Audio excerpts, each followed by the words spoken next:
Specializes in erasing history. They wiggle away from accountability all the time, whether it's colonial reparations or racism. This dodginess extends to climate action as well. They blame India and China for global warming. But what about their own industrialization, their own emissions? Europe prefers to not talk about that. They say things are much better today, that Europe is leading the 21st century climate battle. Turns out, it is just another lie. Let me show you some pictures. These are from Europe's gas plants, some of the biggest on the continent. From outside, everything looks normal. No plumes of smoke, no leaks, everything seems to be in order. Now we're going to swap cameras. We're going from normal to infrared.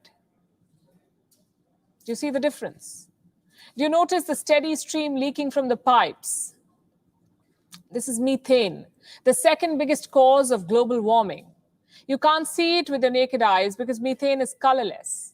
But these infrared cameras can catch it. A climate watchdog went around Europe with these cameras. They inspected more than 200 plants. Guess what they found? Methane was leaking at 123 oil and gas sites. They're all over Europe. In Austria, Germany, Italy, Hungary, Poland, some of the self-proclaimed champions of Earth. Why is there no action against these gas plants? Because technically, there is nothing illegal about it. The European Union does not have laws curbing emission of methane. So these companies are not breaking any law. They're going by the book. It's a classic case of governments ignoring outdated laws because these leaks are completely preventable. Let me tell you how with a crash course on methane. It reaches our atmosphere in two ways, through leaking and venting. Leaks are pretty self-explanatory, but venting is slightly more complicated.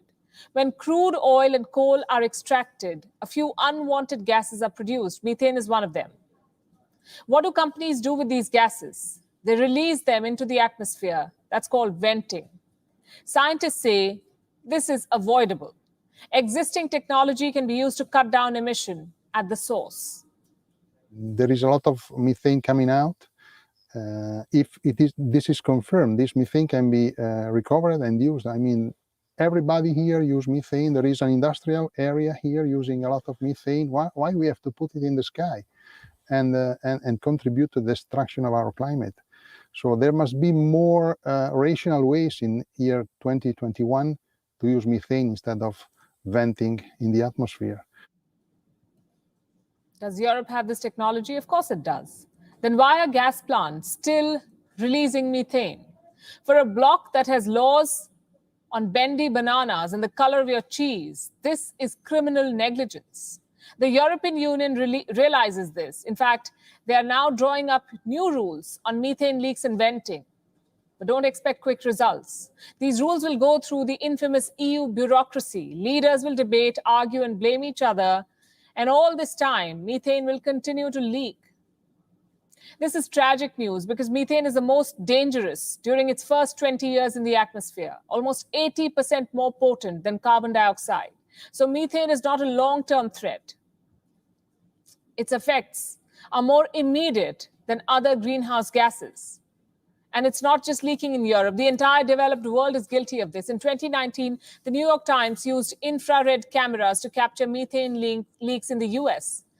And there were similar pictures from Russia as well. These countries have flooded the atmosphere with greenhouse gases. But it's difficult to pin the blame because in the case of methane, there is literally no smoking gun. You need a camera worth $120,000 to see the leaks. So these countries act innocent and then peddle pictures of smoking factories in India and Brazil. As I said in the beginning, wiggling away from responsibility, the developed world never did stop polluting. They still churn out greenhouse gases, but their biggest trick was convincing the world to play along, to believe that Europe's chapter of pollution is behind them. In that sense, these methane leaks are almost poetic, an invisible gas to front a big lie. And we're not done with Europe. Keep your politics and your palate separate. That's a good piece of advice for every politician. People are very touchy about their food, borderline aggressive. So telling people what to eat can land you in trouble. But what if your palate is political? What if your eating habits impact government policy? One minister in Spain decided to talk about it. Alberto Garzón is the Consumer Affairs Minister of Spain. Last week, he went online with some culinary advice. Eat less meat, he said. Protect your planet. What would you think if I told you that the consumption of excessive amounts of meat is damaging for our health and that of our planet? This question has motivated the need to make this video. I'm worried about the health of our citizens and I'm worried about the health of our planet. You can guess what happened next. Spaniards dined on Garzón's comments. He got served on social media. His own cabinet colleagues disowned him, and 6 meat-producing associations wrote him a letter. Their message was straightforward: stay off our plates. When the backlash became unbearable, the minister tried to firefight. He said he wasn't proposing a ban, but a more measured consumption pattern, basically rationing our meat. And frankly, he has a point. Spanish regulators recommend eating up to 500 grams of meat a week. But the average Spaniard eats almost a kilogram, twice the recommended amount. This uncontrolled consumption has consequences. It directly affects the environment. Let me show you some numbers. Nearly 26% of global emissions come from the food industry. Out of this, 58% come from animal products, and half of it is just beef and lamb. So what's the link here? How does the meat industry affect our planet? It has to do with scale. The UK Greenpeace calls it industrial meat. You see, there's a big network between the farms and your table, and this network is dominated by corporates. Here's an example, JBS. It is the world's largest meat processing company based out of Brazil. They emit nearly half as much greenhouse gases as oil giants like Shell and BP. Meat production depends on deforestation. JBS, for example, is eating into the Amazon rainforests. For livestock to be reared, land must be reclaimed. And where does this land come from? Chopping and burning forests. So eating meat is not a culinary choice anymore. It is becoming a climate change policy. And it's not just meat. All dairy products have a similar impact on the planet. So experts want us to reduce meat and dairy consumption by 20%. This would save 7 million tons of carbon dioxide from farms. So the science checks out. But can we just wind up the meat industry overnight? No, we can't. It employs millions of people worldwide, sustains families, adds to the GDP. Not to mention, our food is linked to our culture and religion. So how do you balance this decision? For starters, you can never force this on someone. Instead, governments must look at incentives, ways to draw people away from meat. This could be higher taxes, even artificial substitutes. A few restaurants are already trying them out. Their creators swear by the taste. And don't forget the workers, the millions of people who work in this industry, the meat industry. They will need new jobs if the world walks away from meat. And that's the worry in Spain. The meat industry employs 2.5 million workers. Their exports are worth almost $10 billion. So Prime Minister Pedro Sanchez is not swearing off meat just yet. In fact, he says a medium-cooked meat chop is unbeatable. Perhaps he's right. But survival trumps taste. Right now, our consumption patterns are over the top. We're spending way too much water, produce, and fuel to fill up plates. And this is neither healthy nor sustainable. But the solution is not banning meat or making a vegan earth. The solution is rationing, treating meat as a food source, not as a pleasure to exploit. Think about it. And since we're talking about debates, here's another one. The debate over vaccine cocktails. Many countries have begun mixing and matching vaccines. They're administering people with 2 doses of separate Wuhan virus vaccines, meaning if your first dose is, say, an AstraZeneca, the second dose could be a Moderna or a Pfizer. The World Health Organization has warned against this. But some of the world leaders have already endorsed it and tried it on themselves. Among them is German Chancellor Angela Merkel and Canada's Prime Minister Justin Trudeau. What's more, this thing, man, it's both all these leaders bad, have man. inoculated themselves, as I said, with vaccine cocktails. Wow. Does this mean that mix and match vaccines are safe? Our next report has the answer. In Thailand, those who received a made-in-China vaccine as their first dose will now be given a second dose of AstraZeneca. In Canada, those who received the first dose of AstraZeneca will get a second dose of Pfizer-BioNTech or Moderna. This Man, is it ain't gonna called work. It's heterologous bad, man. vaccination. They don't Meaning they know science, inoculating a man? person with a Come on, combination man. of different vaccines. In this case, a combination of different Wuhan virus vaccines. That's how This you is get the new that's how you get vaccination deep trend, variants. That's how and you it get is new being variants of the endorsed for vaccine. reasons I mean, various and the many. virus. That's exactly how you get new variants. Studies have ruled in favor of vaccine cocktails. The first study was published on the 18th of May. It says heterologous vaccination regimen is highly immunogenic, meaning vaccine cocktails produce high immune response.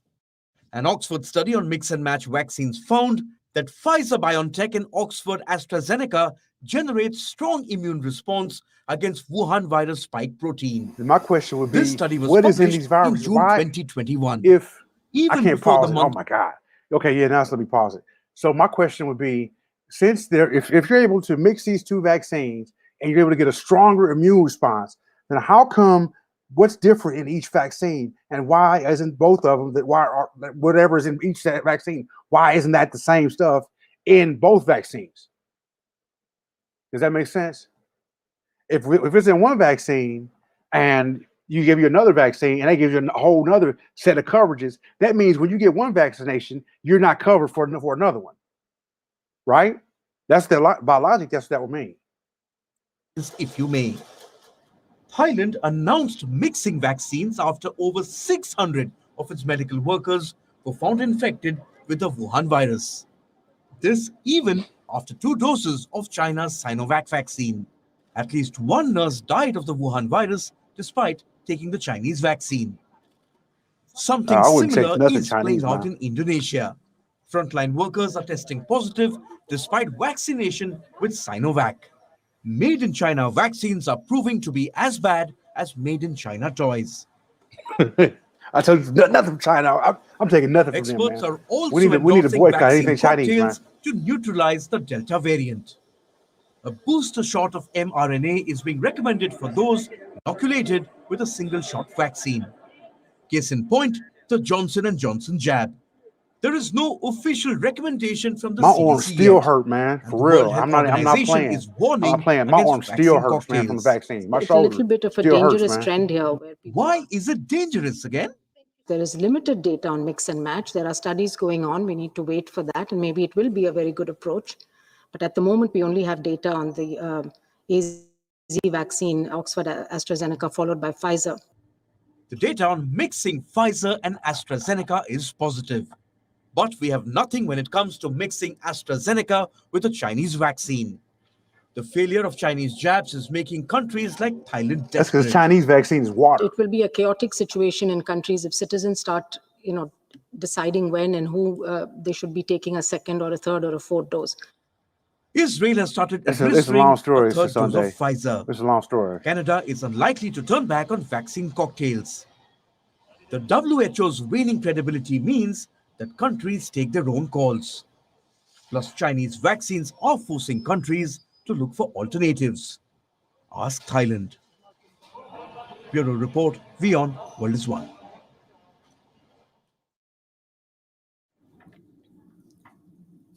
What would you do if your government decides who you should be dating? If your government decides when and how you introduce your partner to your parents? What would you do if your state picks who you marry? I know this sounds bizarre, and this bizarre is playing out in Iran, also in some other countries, although more discreetly. Let's start with Iran. The country has redefined control by playing a matchmaker. Iran has unveiled a dating app, an Islamic dating app. It's called Hamdam, meaning companion. Hamdam is unlike any other dating app. You can't just sign up, swipe left and right and have a conversation and then go on a date. You get selected Iran's by the dating app Uno. requires you to take a psychology test. And once you find a match, A psychology the app test? steps in. It introduces the families. Not just that. Service consultants arrange and attend these meets. Wait, wasn't this supposed to be a dating app? Well, it was. And last we checked, dating was not the same as marriage. I mean, you can always date with the intention of getting married, but such relationships do not include introducing your parents even before you've met your date. Dating and marriage are not the same thing.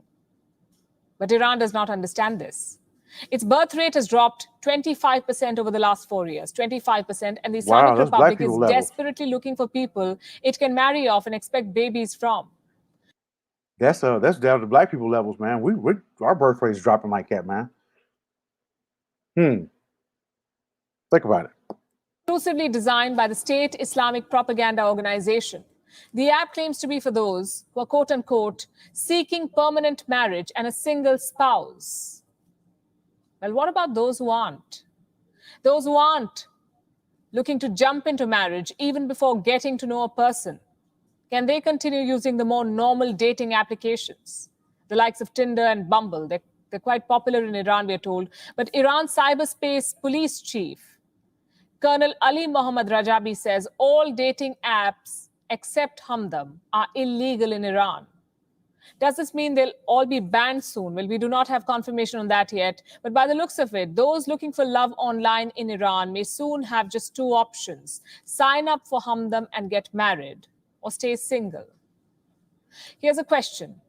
What do you think happens when a state starts telling you who you should be dating? This question is sadly no longer hypothetical. States are already dictating your dating life. And I will show you what it looks like. In 2020, Pakistan banned Tinder. It also banned the LGBTQ dating app called Grindr. Why? Immoral/indecent content, said Pakistan. Earlier this year, the White House teamed up with dating apps that encouraged the apps to give greater visibility to those who are vaccinated. Well, how do you verify someone's Wuhan virus vaccination status on a dating application? You can't. But here's what you can do. Manipulate a user's preference through algorithms. If a user is shown just a couple of hand-picked profiles, he or she is likely to swipe right on at least one. Iran's Hamdam app aims to achieve this very end. Didn't this sound like a eugenics program? To be using art. That's eugenics right there, man. The government can now drive. They can drive who's with who and what person is going to be with what.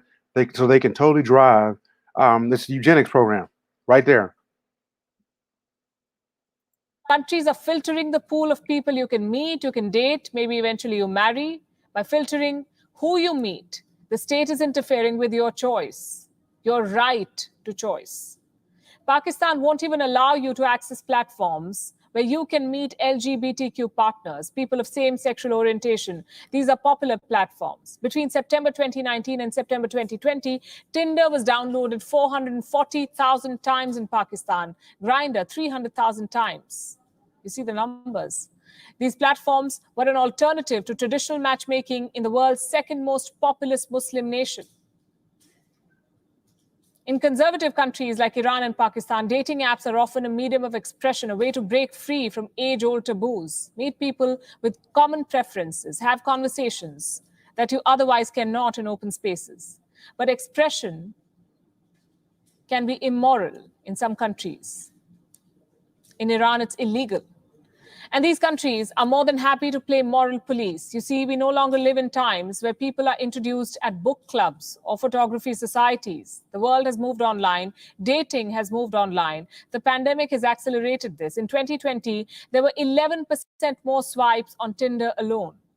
These apps were also means of addressing loneliness and isolation for some, meeting new people outside of work, outside of home.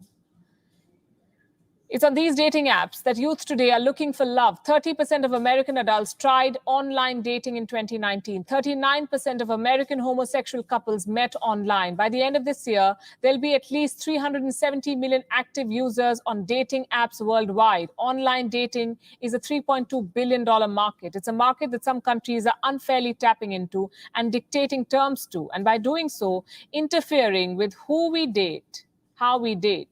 States today are bulldozing your choice, also stepping into your bedroom. With that, it's a wrap. We're leaving you as always with Gravitas Images. Thanks for watching.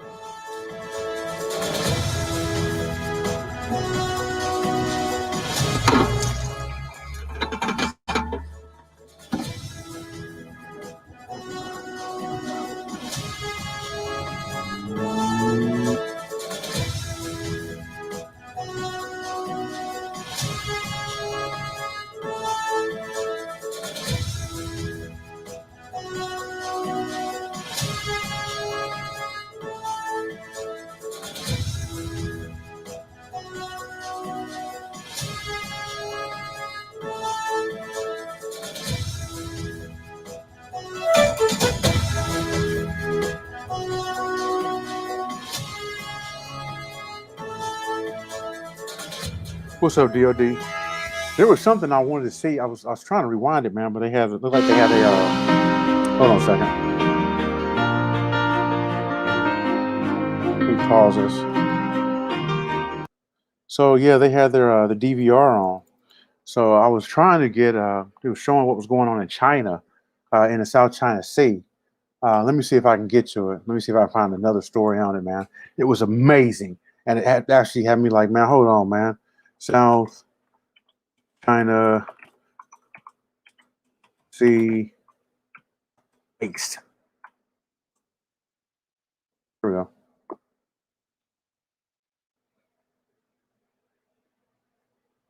Here we go, man. Look at this. Watch this.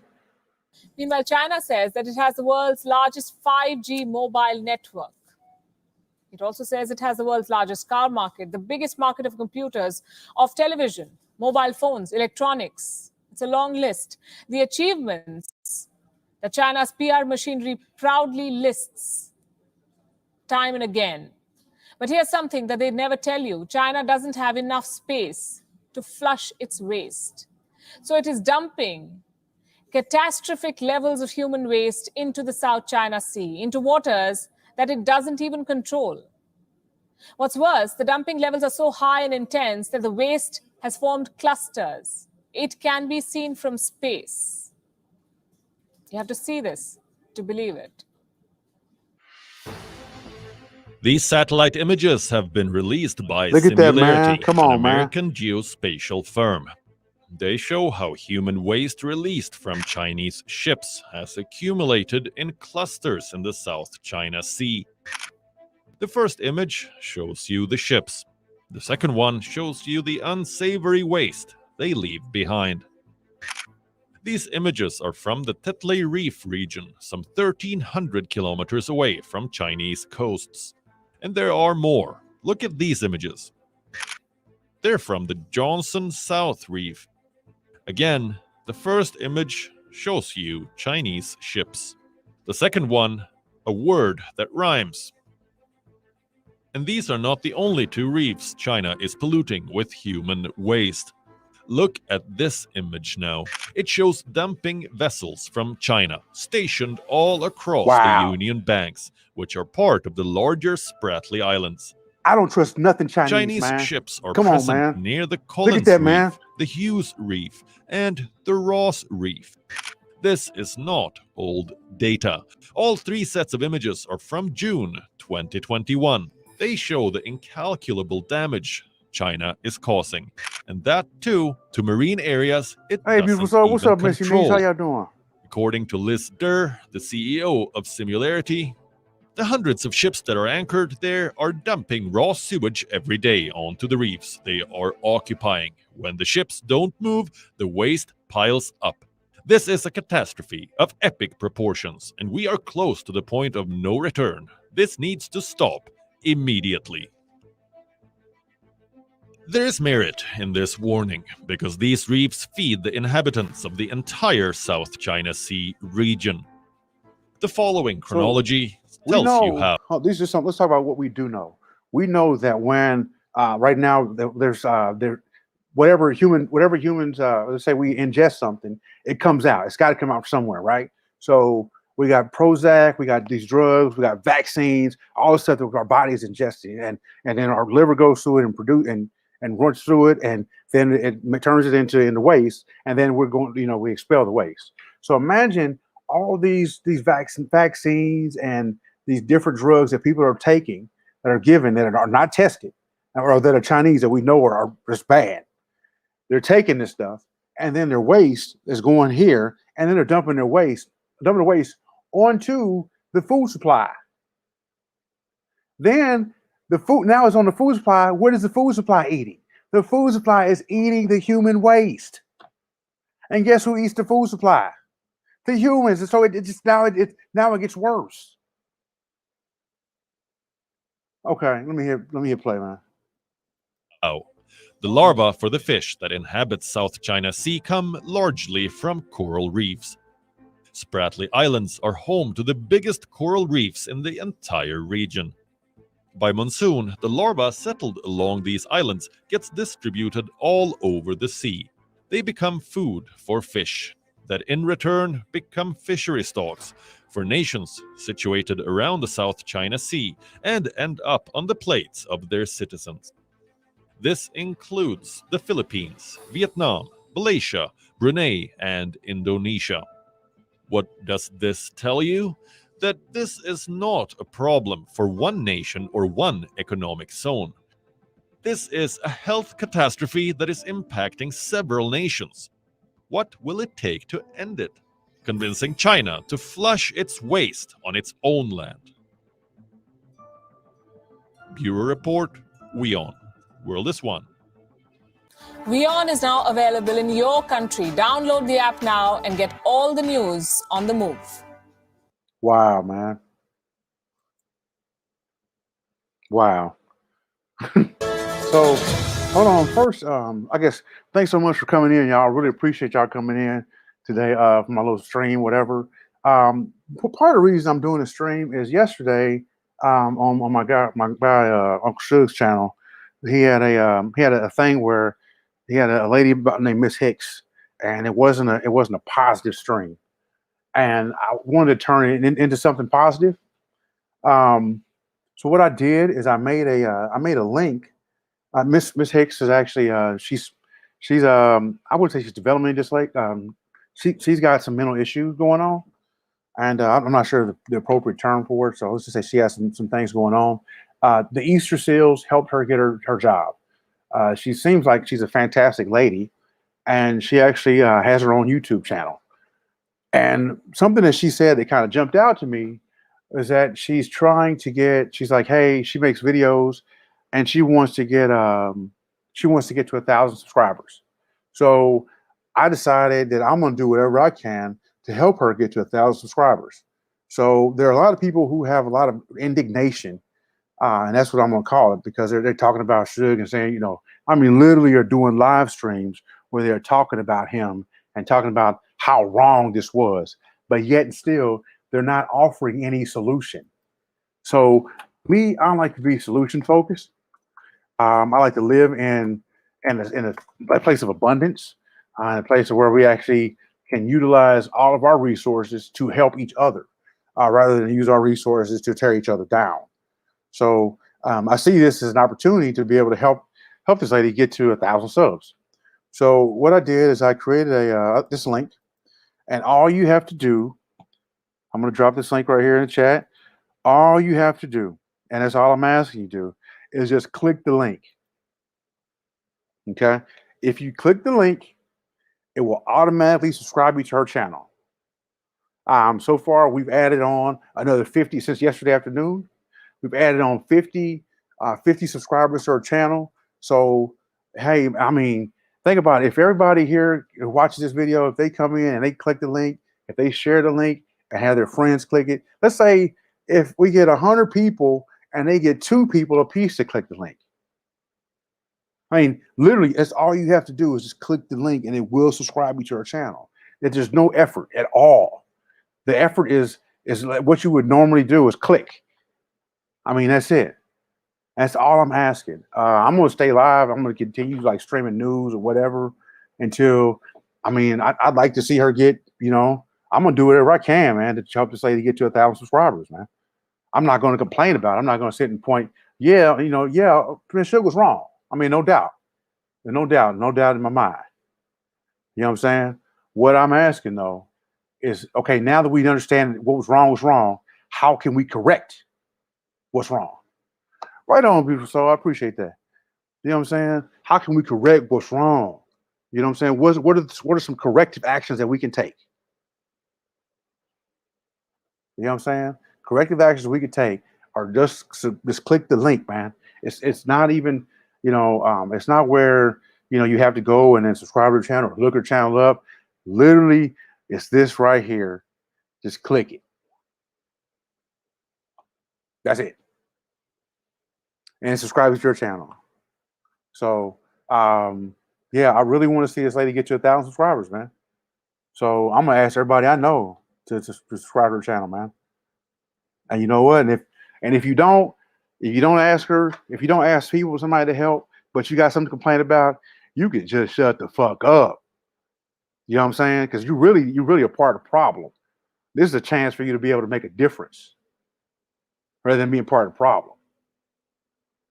And with as much bullshit that we see and fuck shit that goes on every day on YouTube, by clicking a link. I mean, I seen live streams with over 1,000 people in there. Over 1,000 people in there, and it's somebody getting drugged.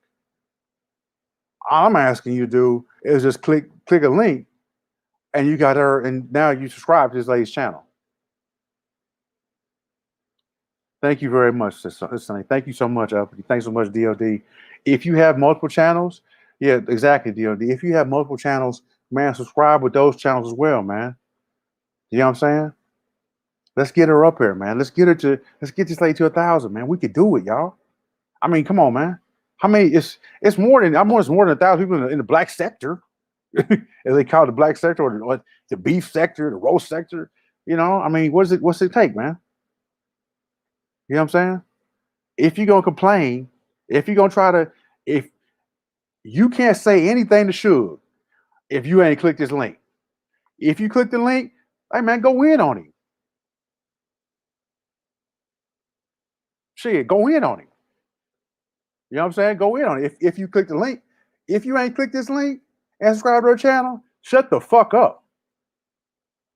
So yeah, I'm asking you again, just click the link and share it. If you got multiple channels, do it with that. You know what I'm saying? So let's watch some more news. Yeah, man. You know, all these people clicking on sign camp, all that bullshit, man. You know what, man? It's much more important stuff going on in this world. Much more important stuff. You seen? We just saw something about, you know, the vaccine. You know, doing a cocktail of the vaccine or whatever, man. It's just, you know, just some drama, man. You know, it's just drama. So let's fast forward. There you go. World is one. I love this network, man.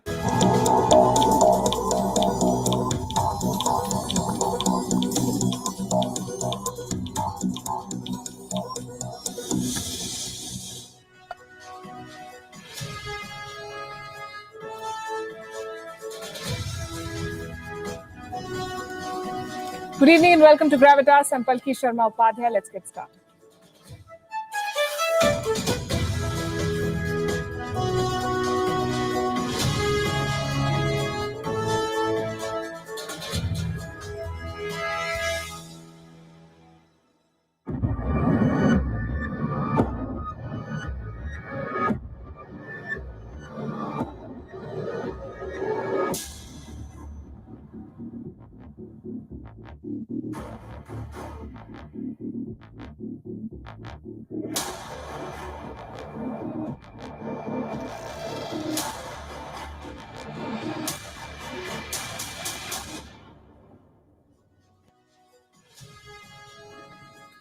This story is horrific, and it must be told. It's the story of nearly 150,000 children, 1.5 lakh children, Native Americans or indigenous children of Canada. In the late 19th century, they were forcibly put in residential schools, boarding schools run by the Catholic Church and supported by the state. Canada had 139 such schools. These children were isolated from their families. Many of them went missing. More than a century later, their remains are being recovered. Mass graves have been found in school sites, unidentified graves, hundreds of them. This is the story of Canada's cultural genocide, but the present-day government won't admit it. This is the story of genocide led by the Church, the Catholic Church, but they won't so much as apologize. All that the Pope has offered is regret.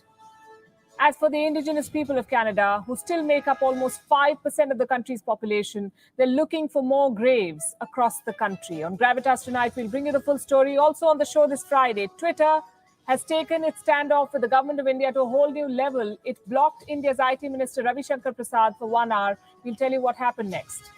What is China doing in Tibet? Training a militia of locals to take on India in the mountainous terrain. I see. That was the thing. People thought it was okay.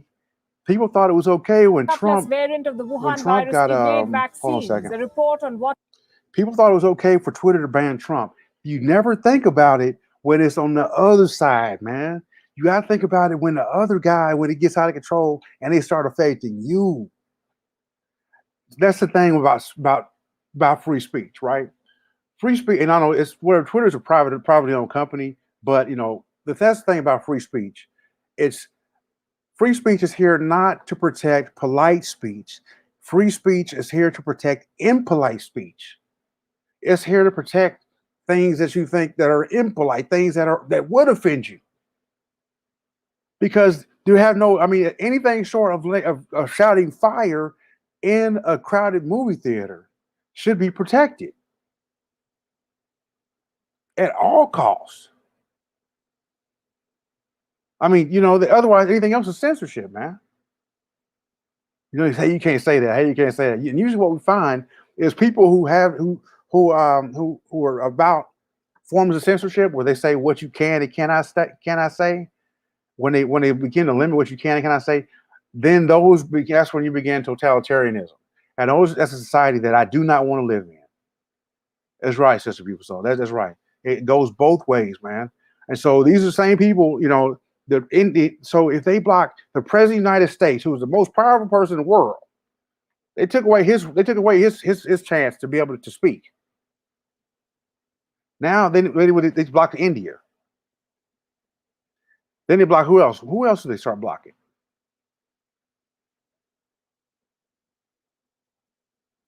What the experts are now saying. And the UK has banned all junk food ads on TV before 9 p.m. What about other countries? What the hell, man? They ban all junk food ads before 9 p.m. That's crazy, man. At what point is personal? So, there's something that goes with being free. Okay, there's a certain amount of responsibility that you get with being free. Okay, when you're free to be able to make the good decisions as well as the bad decisions. Those who are willing to give up a little bit of freedom for safety and security deserve neither. Again, those people who are willing to give up freedom for safety and security deserve neither, because freedom is what should be protected at all costs. You know, we get a little bit of it, man. You get a little taste of it, you know, and that's I kind of wonder, you know, do we really want to be free? I mean, do you really want to be free? Right? I mean, how many black people say they want to be free, but haven't started their own business? How many black people who say they want to be free, who don't, you know, they don't sell candy on the side, they don't do something on the side, they haven't saved, they haven't found another way to unplug from being someone else's behest. But you claim you want to be free. I work for myself, so yeah, I'm an employee. I'm an employee of my own company. But with me being an employee of my own company, it is I decide when I eat, when I don't eat, or whatever. I'm not going to let someone tell me what my family's going to eat for dinner. And what do I mean by that? When you get let's say you get a bonus. You get a bonus check. Oh, we're going to go out for steak tonight, baby. The person who gave you that bonus check just decided what your family's going to eat for dinner. Does that make sense? All right. Please click the link. Click the link and subscribe to Miss Hicks' channel. We're trying to get her to 1,000 subscribers. If you have other channels, please subscribe onto those channels. Please share the link with whoever you know, and please click it. So there we go, man. I mean, yeah, man, black people is talented, man. You know, my mom crochets. She does all kind of stuff, man. Like, I'm thinking about how many times, you know, think about, and it's funny enough, I didn't know a lot of people knock Jews. And I had some of my best friends and some of the best businessmen I've known were Jewish businessmen. And the reason why is because they're what they the position that they've taken is they've gone to provide a service. So ask yourself, what service can you provide to make someone else's life better? Now, if that service is something, if there's value that's associated with that, if there's value associated with that service you provided, you will get paid for it. Then it's something worthy, right? Anything else is a hobby, right? I mean, like, you know, what I do, like, this is YouTube. I don't get paid for YouTube, man. I mean, I do, indirectly I get paid because I have clients who I recommend to do things on YouTube, and I help them with their channels, things like that. But I've never planned on getting a channel monetized or anything like that, man. And I have channels with lots of minutes, you know, and they're not at all. What I do see though, is as a platform as, hey, help Miss Hicks get to 1,000 subscribers. Not only will you get to 1,000 subscribers, man, put on a couple of her videos, let a couple of videos play so she gets her watch hours. You know what I'm saying? Please, you know, those of you guys who have channels, who have larger channels, I'm asking you, please, man, share this link. Put this link in your description box with some sort of wording that says, "Hey, I'm trying to help Miss Hicks get to 1,000 subscribers. Please click this link." That's all you got to say in the description box of your video. And if someone watches a video and they decide to go ahead and click on it, if you put it in the comments section and you ask people to do it, the link will work no matter where it's at. If you share it to Facebook, there you go. We cook, do hair, fix houses, cars, etc. We got some kind of side hustle. The cost of living is no joke. We got it. That's right. That's right, sister. There you go. Yeah, you know, it looks like Ms. Uppy did. If you have your community tab, share that stuff and share that link on the community tab, man. Let's get this lady to 1,000 subscribers. There's no reason why. If people was going off yesterday, if we go to look to see how many views the Suge video had yesterday, where people talked about it and people, you know, gave all this thumbs down and made all this commentary, how many views that video had?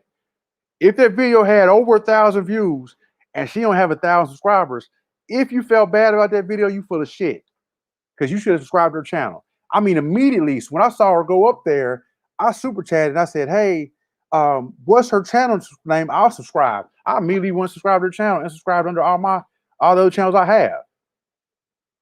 And then I made this link and I'm like, please just click on it. All right, let me go ahead and play, man. Periodically, y'all know I'm gonna be stopping to do this, so you know, hey, it is what it is, right? All right. Tell you how such ads hurt children. We begin as always with Gravitas Global Headlines. In a major setback for Pakistan, the global terror financing watchdog retains the country on its grey list, which means that Pakistan will not be able to access financial aid from international bodies. The Financial Action Task Force says Pakistan has failed to adequately probe and prosecute members of UN-designated terror groups. The government says that it was mostly children between the ages of 12 and 14 who carried out a massacre in northeast Burkina Faso in what has been termed as the worst attack in years. On June 4th, armed assailants raided the village of Solhan, killing more than 130 people and burning down homes. Former Minneapolis police officer Derek Chauvin faces up to 30 years in prison for the murder of George Floyd. In April, Chauvin was found guilty on all 3 charges of second-degree murder, third-degree murder, and second-degree manslaughter.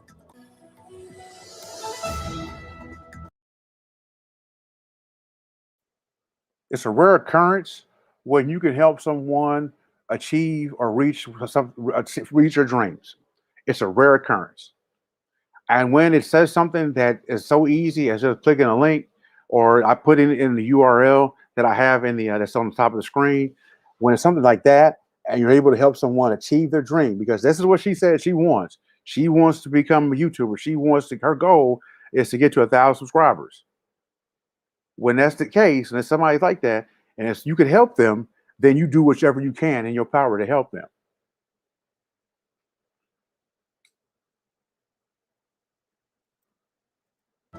The report highlights authorities' recklessness, incompetence, and wanton disregard for human life. Canada's 8-month forensic probe into the downing of a Ukrainian Airlines passenger flight from Tehran holds Iran fully responsible for the tragedy, which killed all 176 passengers. Iran has rejected the report's findings. The husband of Belarus's opposition leader faces up to 15 years in prison if found guilty in a trial. Sergei Tikhanovsky, a popular blogger who has been critical of the Lukashenko regime, was arrested in May 2020 after planning to run for president. The arrest prompted his wife, Svetlana Tikhanovskaya, to launch her presidential campaign. U.S. Vice President Kamala Harris is visiting the country's border with Mexico amid intense scrutiny over the administration's handling of the migrant crisis. Harris is being criticized for not visiting the border sooner, as hundreds of thousands of migrants attempt to cross into the U.S. for a better life. Authorities say 17 soldiers died while 6 soldiers were rescued, sustaining severe injuries when a helicopter crashed in the outskirts of the Kenyan capital, Nairobi.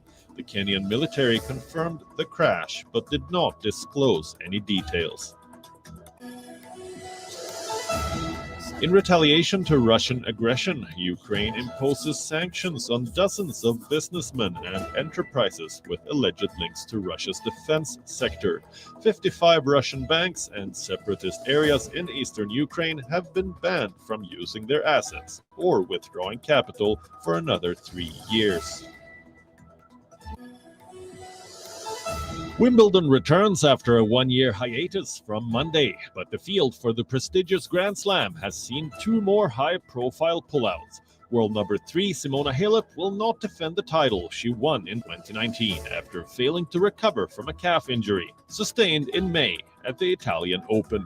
Reigning men's US Open champion Dominic Thiem has also pulled out due to a wrist injury. Remember, Rafael Nadal and Naomi Osaka are also not competing.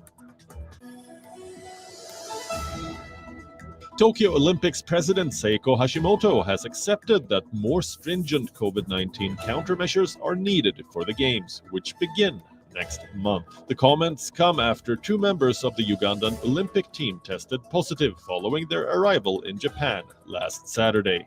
Japan has confirmed that one of those cases is of the highly infectious Delta variant, sparking fresh fears among an already reluctant citizenry. Canada is unearthing its brutal history, a history where thousands of children were put forcibly in Catholic residential schools. They were torn away from their families, put in crowded boarding schools, and subjected to sexual, physical, and emotional abuse. By the end of it, thousands of children went missing. What was common among them? They all belonged to Canada's Indigenous communities. They were natives, and they all most likely died in school. We say this because the remains of these children have now been found. Canada is digging up unmarked graves, graves of children who died in the schools they were forced to attend. A few weeks ago, we reported this story from British Columbia, 215 children found in unmarked graves in a school. Now, a second mass grave has been found at another school site. What you see on your screen are pictures from Saskatchewan. A total of 751 unmarked graves have been found here. This is one of the largest burial sites found till date. Yet another reminder of the cultural genocide against the Indigenous community, the native people of Canada, a genocide that Canada chooses to forget. Let me tell you about the victims. In Canada, 3 communities make up the Indigenous population: the First Nations, the Métis, and the Inuit peoples. They are the original inhabitants of Canada, and they were targeted in the 19th and 20th centuries. They were victims of a forced assimilation campaign, something like what China is doing right now in Xinjiang, forcing people to conform to a certain culture, religion, ideology, and politics. In Canada, the government funded more than 130 compulsory boarding schools. They were opened in 1883, Hey, y'all, I want to show y'all this real and they quick. ran until the year 1996, as recently as that, 1996. 70% of these schools were run by the Roman Catholic. This is the timestamp of the what happened yesterday when on Uncle Suge's channel when Miss Hicks came up here. So just hang on a sec.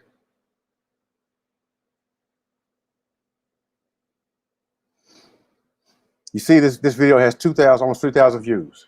See that? Clyde made the stalker video, question mark.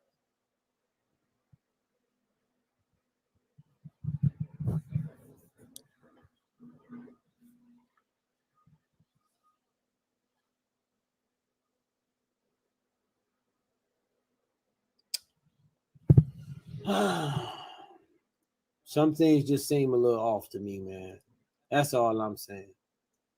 She probably get off that goddamn live stream and be laughing like these motherfuckers. I got these people so goddamn stupid. Like these motherfuckers, laughing and going off like a motherfucker. Uh-oh, I think I'm about to get some more heat, y'all. You already know you about to get some heat. Okay. I really don't want to hear much what she has to say. And he has a job, but he's broke. So you weren't talking about ZX? No. Okay, I thought you was talking about. So ZX. you should have just you was dead wrong about that, and I'm angry about that too. How are you? Black Sector, they click the link and subscribe to her channel. Last, Tanya? Subscribe to her channel, please. Not long. It's just that I was just angry because you didn't know what I was doing because you don't know me. How'd you learn how to use StreamYard? Because I just saw it in your chat there, and I learned how to do that. Right. How'd you learn StreamYard? It's just a button. I don't know how. Not just a button. Yeah, because you said you click it. You click it. Really? You see, I just like you click the link. You click the link and subscribe to her channel. So I'm wrong. Yes, you are. Hold on. Okay. You can't sit up here. Hold on. Because there's another thing that I wanted to say before Tanya got up here. Yeah, I really don't concerned with what she has to say. I'm more concerned of clicking the link and hearing what Miss like I worked in what Miss Hicks says about she's trying to grow her YouTube channel to over 1,000. Thanks so much, Black Sector. Intellectual or developmental disability. Please share this link to your channel and ask everybody you know to share this link. Work, they can drive, they can use the computer. I don't drive. Can read, they can write. Whatever is in their realm of capability of being able to do, they can do. And a huge part of it, as what is considered to be helpful, is the socialization and interacting with people who do not have a disability, because they learn from people who do not have a disability. Yeah, I was in special ed classes in high school, and I work at the RVW workshop here in New Jersey, and I've been there for like 12 years. And they helped me find a job. Yeah. And they're very good to me there too. Yeah. Yeah. Mm-hmm. Interesting. Yeah. Yeah. Yeah. Yeah. So I just wanted to come out just for a little bit and just say I was getting ready to go to work because I'm a customer host there. So I do, the people that support me, they love me there. So I bet they do. Oh, yes, they do. I bet they do. Yes. I would think so. Yeah, because I thank Easter Seals for that. I really do. Mm-hmm. Yep. Mm-hmm. I have a brother. He's disabled. He's in a facility, but I can't see. But you know, he can't. They can't put him in a group home because they don't know what he'll do there. You know. Right. So I just came on here to clear some things up on my name. That's that. Thank you for coming. I want to ask you another question, Tanya. How did you find my channel? Because I saw it when you had my name in there. Oh, you've been subscribed to me? I am, but should I still be subscribed to you or not? It's up to you. Yes, I will still be. See, she said she's still gonna be subscribed before. She said ever, and it was. She said she's still gonna be subscribed to Suge's channel, man. She's like, should I be? I mean, you know what I'm saying? Straight up, should I be subscribed to your channel? Are you gonna be are you gonna have beef with me? So click the link, subscribe to her channel, man. Click the link and subscribe to her channel, y'all. Oh. It was funny to see you pop. Well, I have a channel of my own. I have a channel of my own called Tanya Hicks, and I do dancing and stuff on there. So you can check it out if you would like to. Oh, okay, I will. All right. Thank you. You're very welcome. I just came up here to fix anything of my own. I just came here on my own volition. And you can check out my channel. I do Earth, Wind, and Fire dances. I do chic. I do everything. I have 100 and some subscribers so far, and hopefully I will reach 1,000 for my goal. No. Okay, you came in here under your own what? Volition. Okay, I got you. I got to look that up. Thank you. Yeah. Yeah. You heard what she So said. I just came up The here to woman claim wants my to get name. to I hope 1,000 you have a good subscribers. day. Thank you. She's a I'm gonna try content my creator. best. You too, Tanya. Have an awesome day. You too. Peace. Bye. Peace. There you go. Jazzy, you would like to finish what you were saying? Yes. So Okay. That's all I'm saying. And also, sometimes because we have to consider like and hold on, you see the all link the here? variables, people will, even if we're right in our period. So I think that if this woman absolutely Here's right here. You see? onlookers will say, oh, look at ZX. ZX is so sweet. ZX are dealing with the group. They go to the movies. You take them to the mall. You do all kinds of activities and things like that. They play video games. They do all that. They do all that there. So I didn't think anything was too off with it. And this is like where I just came in. I came in like on the tail end channels of this. with content And it's creators right here. that This is have what I did. You see that? developmental disabilities or intellectual disabilities. They're on TikTok, I defined Instagram, volition. all over the place, doing what it is that I they said, do, what's her and channel? even I subscribe. using I'll their subscribe. disability as a form See, I of put that right there, advocacy man. and trying to Immediately. ingratiate that So I'm not demographic blowing the bullshit. into I'm not what is blowing y'all some considered bullshit, man. I'm normal and serious about regular getting this lady society. there. So that's just how I felt about it. So anywho, peace. I'm out. Okay. Yes, sis. Peace. Awesome commentary, Jazzy. I'm trying to get to this pineapple. What is it? Diesel?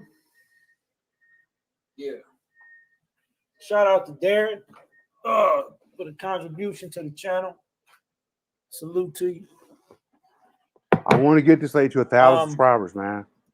There's no reason why she shouldn't be there. Based off Tanya denying allegations and my questions, I will kindly issue an apology. Although I still believe, where there's smoke, there's fire. I'll just say that shit. Some things just don't add up to me. Okay, and my motherfucking I will be watching. Okay, I will be watching the scenery, but I will issue an apology. I don't even know what I'm apologizing for real, for asking a motherfucking question, but I will apologize for the sake of some of y'all sensitive people.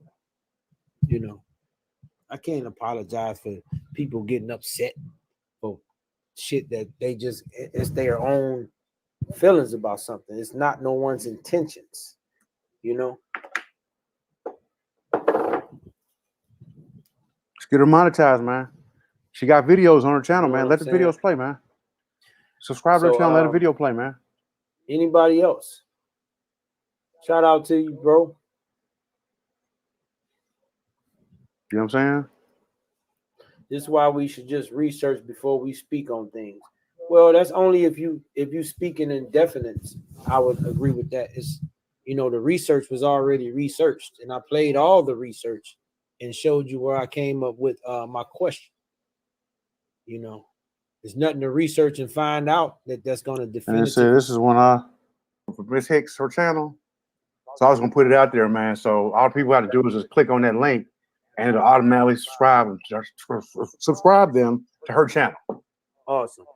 So right, bro. I'm gonna just drop the link, y'all. All you gotta do is you don't have to do nothing. Just click the link, and it will automatically, you join her channel. She said she's trying to get to 1,000. I mean, let's get her as much as we can. That's right, y'all. I mean, if y'all want to really be, y'all gonna talk your shit, back your shit up, right? I mean, I subscribe to her channel, man. So if you're gonna be here, you're gonna be trying to ride and trying to go hard, then fucking subscribe to the woman's channel.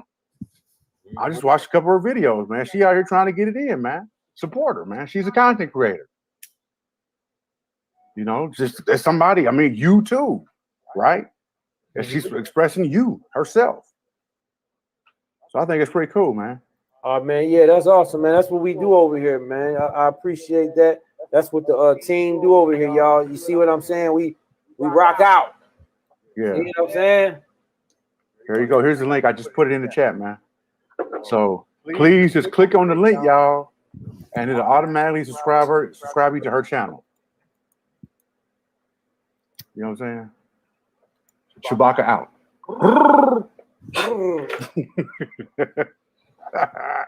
Oh, appreciate that. Come on. All right. I don't think nobody is saying you did anything wrong. All right. So again, like I said, man, just click the link, man. Let's go back to watching some news, man.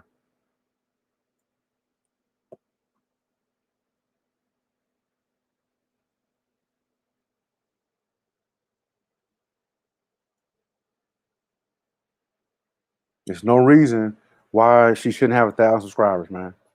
There's no reason why. All 3,000 people watched this video already. It should have been immediately. If it upsets you,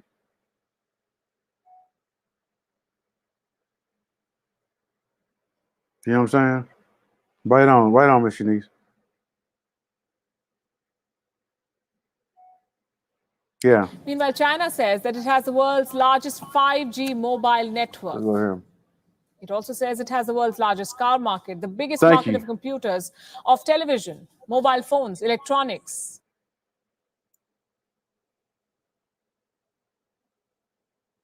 Here we go. In fact, talking about how the Catholic Church in Canada is getting kids, man. Forcing people to conform to a certain culture, religion, ideology, and politics. Thanks, Uppy. I In appreciate Canada, it. the government funded more than 130 compulsory boarding schools. They were opened in 1883, and they ran until the year 1996, as recently as that, 1996. 70% of these schools were run by the Roman Catholic Church. The Canadian government wanted to, quote unquote, assimilate Indigenous children into the Western culture. What it did instead was exploit them. For decades, these children were taken from their families, often by force, and put in these boarding schools. These schools were poorly built, poorly heated. These were unsanitary facilities, infested with abusive authorities. The children suffered sexual and physical abuse.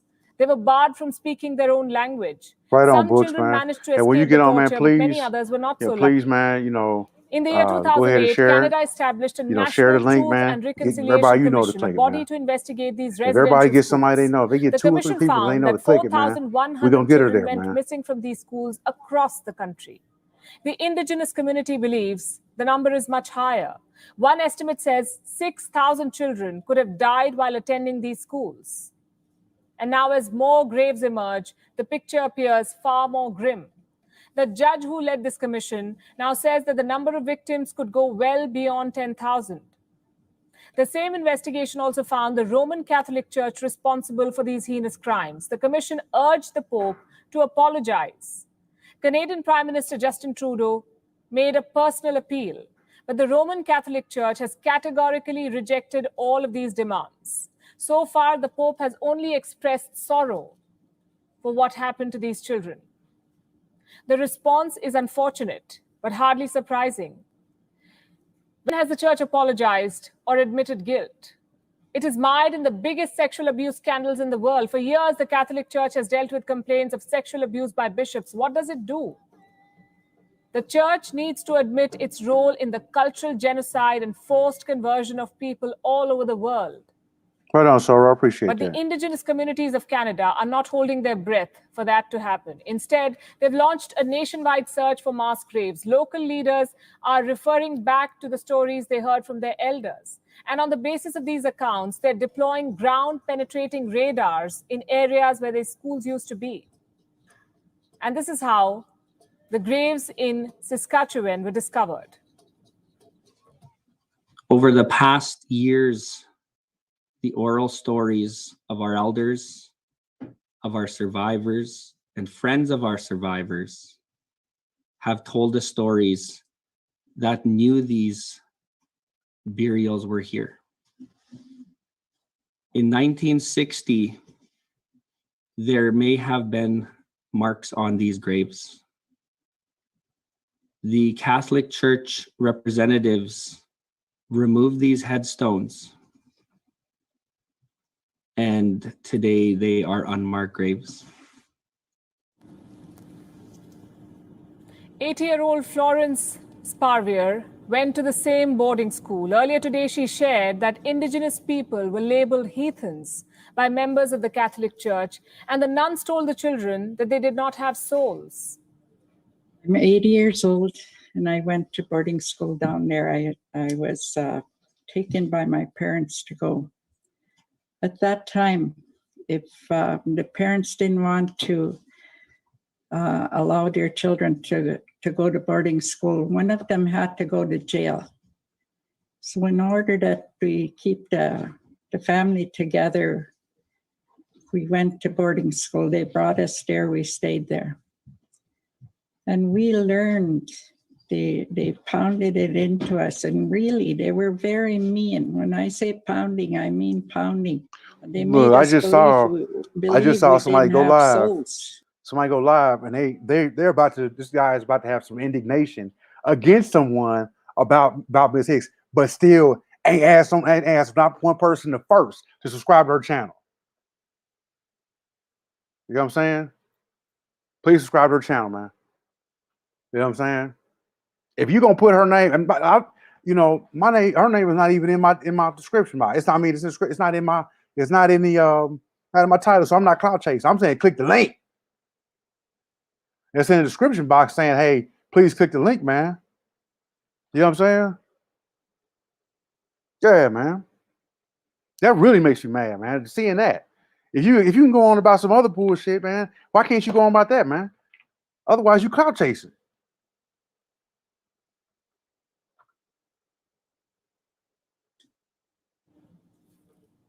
They made us believe we did not have souls. It's such a tragic story. These schools were not imparting education. They were systematically destroying a community. That sounds like the Mormons, man. Indoctrination, exploitation, physical and mental abuse, all of these are hallmarks of a genocide.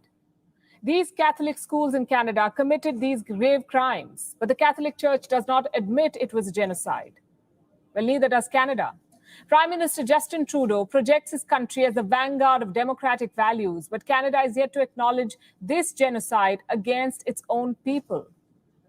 Officially, Canada recognizes 8 genocides the world over: the Holocaust during the Second World War, the Armenian genocide of 1915, the Ukrainian famine genocide of 1923, the I had a lot Rwandan going genocide on of last night. I mean, like I've been working on like a couple huge projects, and this is like the first kind of chance I had to like breathe. Since then, I was like, you know what? I'm still working. Canada has. I'm still working on a couple projects now as I'm doing it, as I'm kind of listening and watching y'all. So I'm really multitasking. So, and I'm that's why I'm like, hey, stop, but click the link. All right. Recognized all these events as genocide. What about the mass murder of children at home? That, for Canada, does not qualify as genocide. In fact, Canada has largely forgotten about it, or had forgotten, until the mass graves could no longer be ignored. And now more are being discovered, so Canada is being forced to face up to one of the darkest chapters in its history. And we must say here that Canada is not alone. Time and again, several countries have had to do the same. From Australia, where mass graves of Aborigines were discovered in 2014, to the United States, where the remains of Black Americans were unearthed as recently as 2020. To Ireland, where just this year, the Prime Minister acknowledged the massacre of thousands of children at church-run care homes. Far too many countries, for far too many times, have had to confront the horrors of their shameful past. Tokyo, 20,000 feet below. Now you are looking at men who are straining like greyhounds to be in among the enemy with a real attack. Senators have endured this agony. No country is immune to violence. History books are filled with incidents of mass murder, racial cleansing, and religious persecution. And sooner or later, countries have to come face to face with their grim past.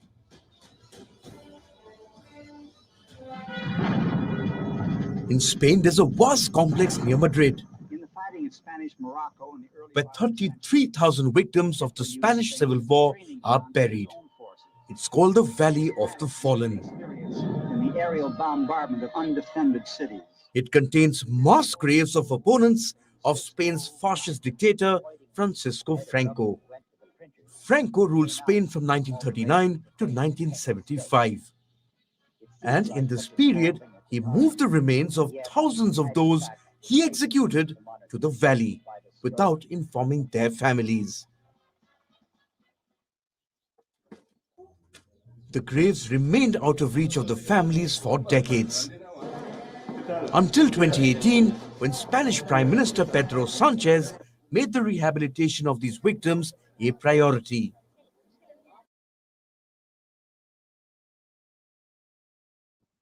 In 2014, 3 unmarked mass burial sites were uncovered in Australia's Fraser Island. The graves belonged to 100 indigenous people who had died at the site in 1897. Their deaths were a result of the Bogimba Creek mission, a racial segregation program which ran from 1897 to 1904. This mission was a jail without bars. Hundreds of aborigines who lived on land where the colonizers wanted to run sheep and cattle were rounded up and sent to the Fraser Island. They were forced to live in appalling conditions with minimal resources. Many died of malnutrition and disease. Today, a monument stands at the burial sites in honor of the victims. But Aborigines still remain the most disadvantaged Australians. Where 300 Black Americans were killed in the racial massacre of 1921. Earlier this month, Joe Biden became the first sitting US president to visit a memorial in honor of the victims. For much too long, the history of what took place here was told in silence. So, yeah, he was the first president to even visit the place, man. To even visit. The first president to visit. Now, when he visited, he did not do anything else but visit. The most powerful man in the world with the sign of a pen. It was the other day. Did you know he, like the president, he actually did something with credit repair, and he created the right to repair your own credit with the signature of a pen, with the sign in it. I'll play that just a little bit, man. Cloaked in darkness. So what I'm saying is even what he did is woefully insufficient. But just because history is silent, it doesn't mean that it did not take place. I will participate in a meeting of the members of the... In January this year, Irish Prime Minister Michael Martin issued a formal apology for the treatment of unmarried women and their babies at state and church-run care homes. The apology came after a 6-year-long inquiry concluded that 9,000 children had died at these care homes. Each of you is blameless. The government of Ireland issued an apology for 9,000 mothers and children, which is commendable. 9,000. Now, we know for a fact, should we touch the transatlantic slave trade? No, we can't. We actually can. Yeah, it's something. I'll play it just shortly, and you can see. You'll see it frees up things and gives a little more freedom in what we can do. So, hang on a second. Who did nothing wrong and has nothing to be ashamed of. Each of you deserved so much better. They operated as recently as 1998, but there are no burial records of those who died. The Irish government is now planning to excavate several sites across their territory to give closure to the families. The grim reality of mass graves isn't confined to one time period or one geographical location. They remain scattered across the world. serving as a reminder of the shameful past of their respective countries. Bureau Report, WION, World is One. Terrain and culture, two things that have defeated the world's strongest militaries. It doesn't matter how much firepower you have. Without local knowledge, defeat is certain. America learned this in Vietnam. The Russians learned it in Afghanistan. And last year, China learned it in the Galwan Valley. Chinese soldiers are bred in the plains. They're used to the warm and wet tropics. But in high altitudes, warfare is about survival, wearing heavy padded fatigues, withstanding sub-zero temperatures, marching up steep valleys. Your average Chinese soldier is simply not cut out for this. So what does China do? Look for new soldiers, men who are used to this rugged terrain. And they've settled on Tibet. It seems like an obvious choice. The Tibetan terrain is similar to the LAC, or the line of actual control. By hiring soldiers from Tibet, China is trying to tick the two boxes, terrain and culture. Reports say 2 batches have been recruited already, 2 batches of 100 soldiers each. The first one has completed training with the Chinese army. They have been deployed across the Chumbi Valley in Tibet. Now, why is this important? Let me pull up the map. The point marked in red here is the Chumbi Valley. To the east is Bhutan. To the west, the Indian state of Sikkim. The Chumbi Valley is shaped like a dagger. And this dagger is pointing right at India's Siliguri corridor, what is often called the chicken's neck. So Chumbi Valley is a strategic choke point. And that's where the first batch of troops trained by China is. The second batch is still being trained. They are at the PLA's facility in Fari. It's important to note that these fighters are not Chinese soldiers. They do not wear PLA uniforms, Chinese military uniforms. They do not have ranks or designations. They are a militia. China's plan is to exploit their guile and local awareness. Another point to note, unemployment is rampant in Tibet thanks to China, so recruiting these men is not really a challenge. But ensuring their loyalty, well, that's the real task. How is China planning to do this? By swapping communism for some good old religious play. You won't believe this. The Tibetan recruits are apparently taken to Buddhist monks. They are blessed after their training is complete. There is no record of China ever doing this. So why now? To win their loyalty, of course. Shocking how times change. The same China massacred these monks in the last century. And now they're being venerated for military gains. The perks of having ambitions and not principles.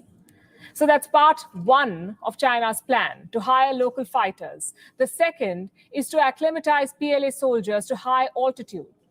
So China carried out a massive military drill in Tibet. The PLA called it record-breaking.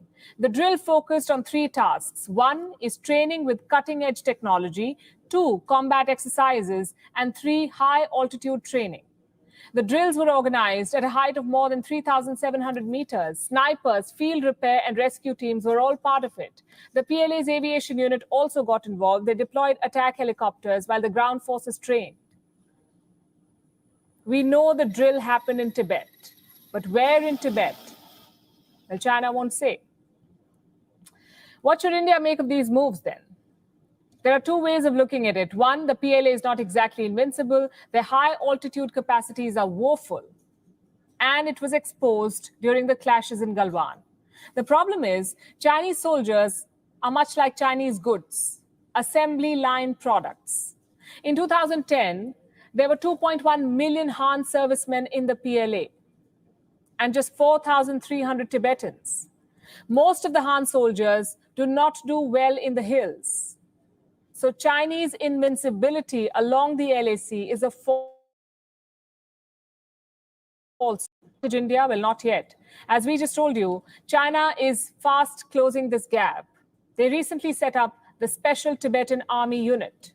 Now they're hiring Tibetan militias. It doesn't take long for China to tweak its assembly line. So these Tibetan tactics must be watched carefully. Reports say the LAC disengagement has stalled. And we know there's no one better at biding their time than the Chinese. Local soldiers will change the complexion of the LAC, and they will even out the terrain and culture advantage that India may have. So this is a time for vigilance and suspicion. If China is preparing for battle, India, at the very least, should be on the lookout. In the United States, a frantic race is underway, a race to save lives. On Thursday, a 12-story apartment in Florida crumbled to the ground. It was a short while past midnight. Most of these residents were asleep in their beds. More than 100 of them are still unaccounted for. Rescue work happened through the night. There's no dearth of resources, we're told, but time is running out. The locals want to know how a seemingly steady building collapsed. But for the families, right now, it's all about finding their loved ones. The searchlights are blasting at full power. Emergency workers are raggedly sifting through the rubble. The golden hours are ticking by, and with them, any hope of finding the missing. Disaster struck early on Thursday, even before the first streaks of sunlight hit the coast of Miami. A 12-story beachfront condo collapsed to the ground. Residents say it was like a bomb went off. So there's a third of the entire building that you cannot see from the street, but it's completely gone in the back towards the beach side. And it just looks like, it almost looks like I said, like 9/11, like if a bomb hit or something, and it just completely wiped it out. When the dust settled, this was the sight. Twisted metals jutting from the corners, beds and wardrobes hanging from the edge. Concrete blocks strewn across the street. What about the residents?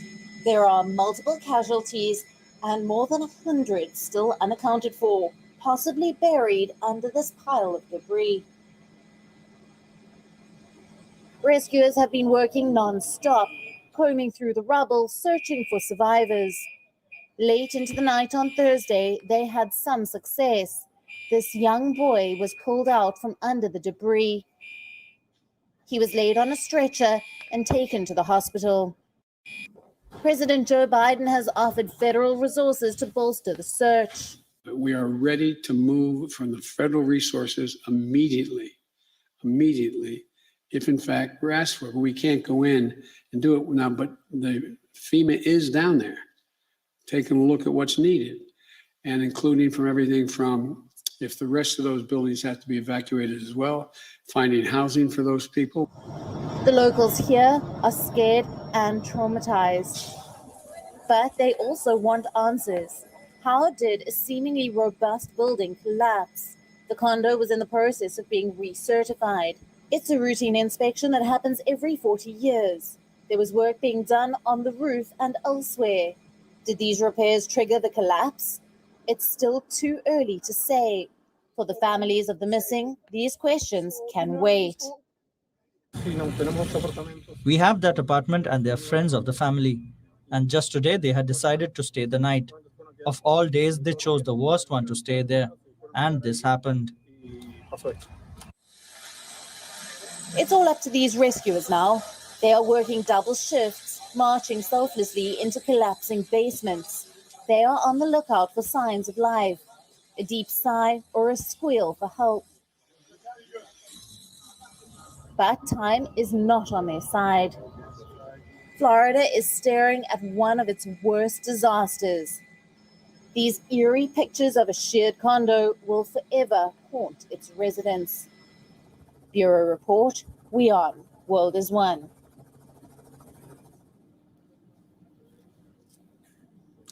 Twitter's policies and intentions are obscure, totally out of line with its claims.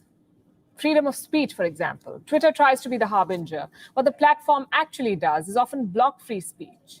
We told you about our run-in with Twitter, how it blocked our report on abortion. Twitter, it seems, has become a habitual offender. It has now blocked India's Information Technology Minister Ravi Shankar Prasad. Twitter denied the minister access to his own account for a good 1 hour. Why? On grounds that there was apparently a violation of a US law. What law? The Digital Millennium Copyright Act, DMCA. What Twitter slapped India's IT minister with was copyright violation, and that too for posting clips of himself from television debates. It would have been funny had it been fictional. Twitter But copyright this really strike. did happen. They And flagged. this is serious. Twitter flagged his video, man. Oh man. Twitter flagged his own video himself, man. You know what I'm saying? I guess he didn't have the he didn't say the little disclaimer everybody says, man. But Twitter flagged him. Wow. The minister shared screenshots. He called out Twitter's high-handedness. He pointed out how the platform had failed to give him any prior notice. He also said that no TV channel had made any complaints against his posts. So what gives? But no, but people, these same people that had a problem though when Trump got blocked. The same people, like I said, man, free speech is to protect impolite speech, not to protect polite speech. You don't have to protect polite speech. It's already protected. It doesn't offend anybody. But what if it's something that you said? When you got to always look back, man. It's like, think, what if it's something that I say to piss somebody off? Do I want to get put in jail? Do I want to be silenced? And then put yourself in that person's shoes. And then assess the situation. You know, what sticks and stone and break my bone, but words never hurt me. There you go, man. Oh yeah, click the link. Please click the link. We're trying to get Miss Hicks to 1,000 subscribers, y'all. What copyright infringement is Twitter talking about? And honestly, none of this is surprising, given Twitter's track record and the fact that the platform is at loggerheads with the government of India, and the minister in question is the one in charge of bringing Twitter to book. But this show of hardihood was totally uncalled for. It was also in violation of the law of the land, of an Indian law. Ravi Shankar Prasad points out that Twitter's actions violate the new IT rules of India, the same rules that Twitter refuses to follow. Let me give you a quick background. Under India's new IT rules, social media platforms with more than 50 lakh users have to appoint a grievance officer, a nodal officer, and a chief compliance officer. All of them must be residents of India. Number two, social media platforms will have to take down flagged content within 36 hours. The window is 24 hours for content flagged for nudity and pornography. Now, Twitter has not complied with these rules. What's up, bro? For most part, it has been crying threat to freedom of speech. It has accused the government of India of quote-unquote dangerous overreach. And all of this is quite ironical given Twitter's own recent actions, its recent history, its obscure policies, its cancel culture, and the threat it poses to free speech. Quick recap. In January, Twitter blocked then US President Donald Trump. Why? Twitter pointed at Trump's dangerous rhetoric, equated it with threat to democracy. The dawn of this realization conveniently coincided with the end of Trump's presidency. In June, Twitter then deleted a tweet by Nigeria's president. Muhammadu Buhari had issued a threat to suspected separatists. Twitter deleted it and said that this tweet was abusive. Who decides what is abusive, though? Like I said, Twitter's policies are obscure, its action often in violation of the right to free speech. Now, Twitter must realize that it will be called out every time it blocks a narrative that does not suit its agenda. It can no longer get away with this. The threat of digital colonization is real, and India should not bend to this. You see, Twitter, or big tech in general, is reenacting what the British East India Company did in the 17th century. It killed small and local businesses, established a monopoly, and then went after governments and their policies. And this is playing out worldwide today. Companies like Twitter, Facebook, Apple, Amazon, they're all at loggerheads with countries around the world. And we've been reporting on this on Gravitas. Today, since we're talking about India, we'll stick to examples from India. In the 1600s, the British East India Company set its eyes on India's spices and raw materials.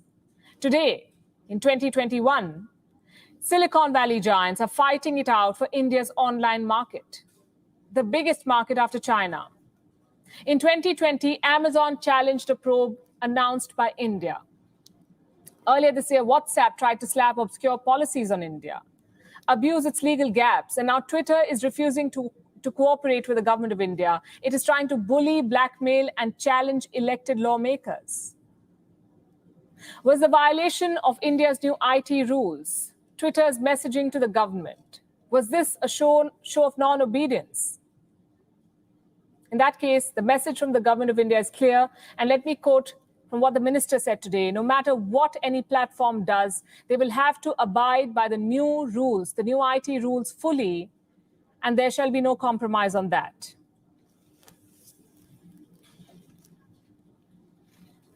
Vaccines were supposed to be the silver bullet to end this pandemic. But now new variants and rare adverse events have put them back under the scanner. Experts fear the new Delta Plus variant could escape the immunity given by vaccines. And in America, the Pfizer and Moderna shots will now come with a new label, a warning against heart inflammation. Our next report tells you more. A new variant of the Wuhan virus is quickly becoming a matter of concern. 12 countries have now detected the Delta Plus, the new and slightly different version of the Delta variant that was found in India. The Delta Plus is showing several worrying traits. Reports say it is more transmissible. It can attach to your lung cells with greater strength, and it can also reduce the immune response produced by existing antibodies. So much so that experts fear vaccines may not work against the Delta Plus. What makes it so dangerous? Blame a specific mutation in this variant. Scientists call it the K417N. It has been seen before in the Beta variant from South Africa. This mutation is known to reduce the effectiveness of monoclonal antibodies. What's that? A treatment of artificially produced antibodies. The same treatment was given to US President Donald Trump. What about vaccines? Studies are still underway to test vaccines against this mutation. But experts have reason to believe vaccines will be less effective against the Delta Plus. What's the solution? Booster shots. The World Health Organization might recommend one soon. Reports say the WHO has prepared a forecast. It says that the most vulnerable people, like the elderly, will need an annual vaccine booster for protection against variants. What about other age groups? They may need a booster shot in 2 years. The guidelines are still work in progress. Will people take booster shots? Are people taking regular shots? Rare side effects from vaccines are adding to hesitancy. The latest case is from Pfizer and Moderna. Their vaccines will now come with a warning label. They may cause heart inflammation. The order has come from the US FDA, the Food and Drug Administration. Pfizer and Moderna vaccines triggered rare cases of heart inflammation in adolescents and young adults. So they will now have to list heart inflammation as a possible side effect.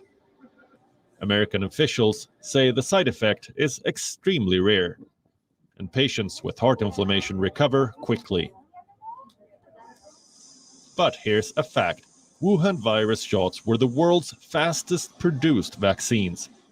Produced, tested, and rolled out within months. As more and more people get vaccinated, the regulators are still learning about the impact of the vaccines. Agreed, man. Still understanding the risks. And yet the medical advice is clear and unanimous. The benefits outweigh the risks. Bureau Report, we own. World is one.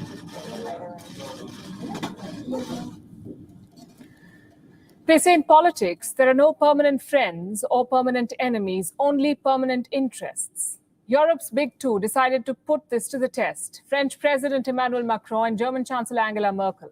What did they want? A meeting with Russian President Vladimir Putin. It seems everyone wants to meet him nowadays. First Joe Biden and now Macron and Merkel. But why the sudden urge for a summit? The last face-to-face was in 2014 before the Crimean invasion. And since then, relations have hit rock bottom. The list of differences do not end, from cyber attacks to Russian interference in eastern Ukraine. There's a lot going on here. So why does Europe's big two want an audience with Putin? It's quite simple. Talks are better than conflict. Both Merkel and Macron are typical European centrists. They believe in meeting, shaking hands, and talking things out. But what about the rest of Europe? Not so eager. Listen to this. If it pans out the way it's proposed, is that Russia annexes Crimea, Russia wages war in Donbass, and Europe shrugs.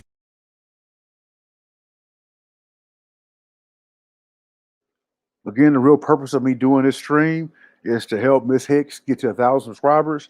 I'm trying to, I try to do, try to show, show news. You guys know I'm a news junkie and all this stuff, man. So I like, like to see, look for the story behind the story. Well, like Dick Gregory says, man, the story behind the story, man. It's what they don't tell you, it's what they're telling you. But it's something I like to share with y'all. Y'all know that. But also, man, the real purpose is I'm trying to help Miss Tanya Hicks get to 1,000 subscribers. So just click on the link that I just dropped in the description box in the chat. Just click on the link. It will automatically subscribe you to her channel. And I would ask that you would ask other people, at least 2 or 3 other people, to click the link. She said that her goal is to get to 1,000 subscribers. I played it. You guys saw that. Her goal is to get to 1,000 subscribers. And so I'm going to do what I can to help her get there. And I'm asking you to help me do that. And all it takes is literally clicking a link. That's the title of this. And in the description box, there's also the link. So yeah, Ken, I got the Pfizer one. And it's funny, I own Moderna stock, but I got the Pfizer one and my shoulder still hurts, man. And I got that June 16th was my second shot. So, but yeah, anyway, man, please click the link so you can subscribe to Miss Hicks channel. If you have over 1,000 subscribers, please, I'm asking that you share this in your community tab. Share the link in your community tab and share it to people. Share it to as many people as you can. We're trying to get this lady to 1,000 subscribers. She was on a video yesterday with Suge, and that video almost has 3,000 views. And there's other people right now that's live, that's clout chasing off this same thing. And there's clout chasing this, but really are not offering any solution. What I'm trying to do is offer a solution, and that's to help this lady get to what she's trying to do. And she is trying to get to 1,000 subscribers. So why can't we help her get there?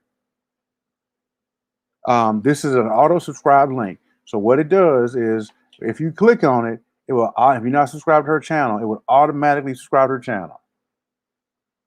Yeah. I feel you, man. Here, who knows, man? Who knows? Sometimes, man, here you say some stuff, man, that it might get people might rub people the wrong way, man. Me, I like to who's in charge here? I'm in charge.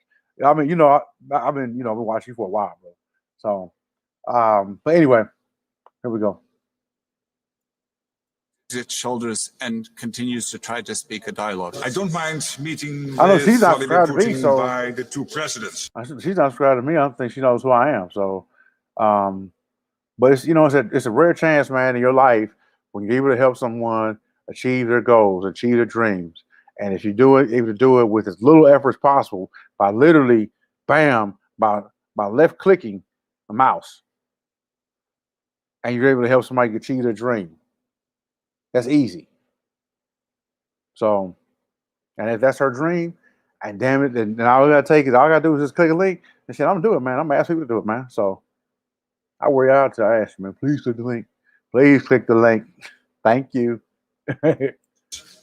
I will not participate in the meeting with Vladimir Putin myself, as European country. If without any changes, positive changes in the behavior of Russia, we will start to engage, it will send very uncertain and bad signal to our partners, for example, Eastern Partnership countries. Since the EU works on consensus, the proposal was dropped. There will be no summit between Russia and the European Union, but there's a larger realignment happening here. For decades, Europe was America's lackey. Washington goes to war, Europe follows. They invade Iraq, so does Europe. They go to Afghanistan, so does Europe. This arrangement has worked well for both sides. Europe is shielded by America's big guns, and America has a fiefdom across the Atlantic. But times have changed. America is a superpower on the decline. The European Union sees itself as a world leader now, and world leaders have their own foreign policy. And that's what Macron and Merkel are trying to do, chart their own course, deal with Russia on their own terms. Does this mean Moscow's adventurism is forgiven? Well, not really. The French president sees this dialogue as necessary, not to embrace Russia, but to defend Europe's own interests, he says. L'Europe continue d'avancer, de déployer ce... We stand by the idea of having a dialogue to defend our interests as Europeans with firmness. So we are defining the Europeans' unity in this dialogue with Russia. We stand by the fact that we have this dialogue which is necessary to the European continent's stability. But it will be demanding because we will neither surrender our values nor our interests. To Americans. Ce qui nous impose d'être... And this is why this should be concerning to Americans. When people were supposed to be our allies, when they said our interests no longer, all of our interests should be in alignment. You know, that's ally should be in alignment. You know, and when they start to say, "Hey, America, we have different interests than you do," then it's either we got to do a self-check, or we need to start to look to check those who we call our allies, man. But you know, hey, that at $1.59 to get you a can of pop.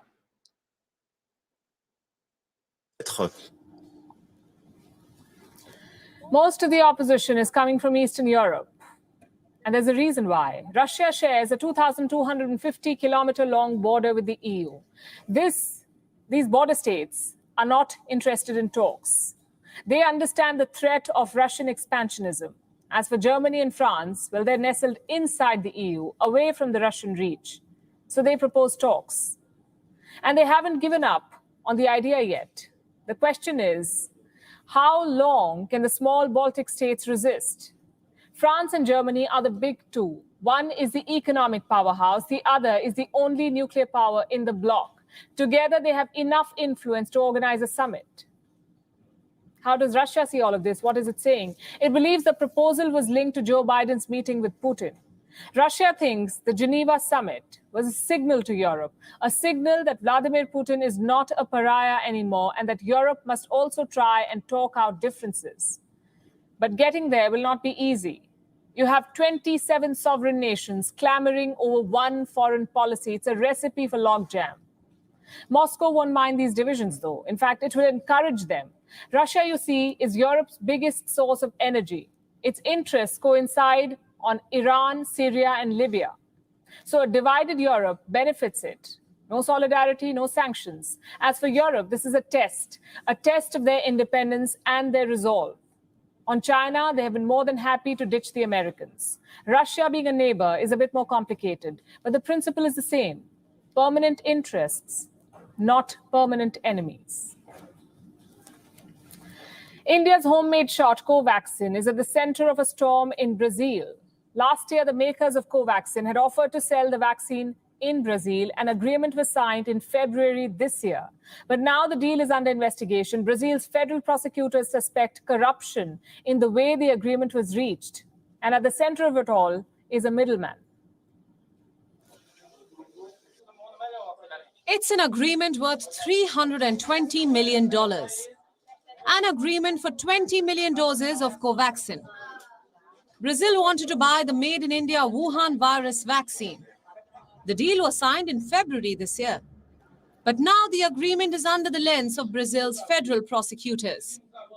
Precisa Medicamentos, the representative of Bharat Biotech in Brazil, is facing heat.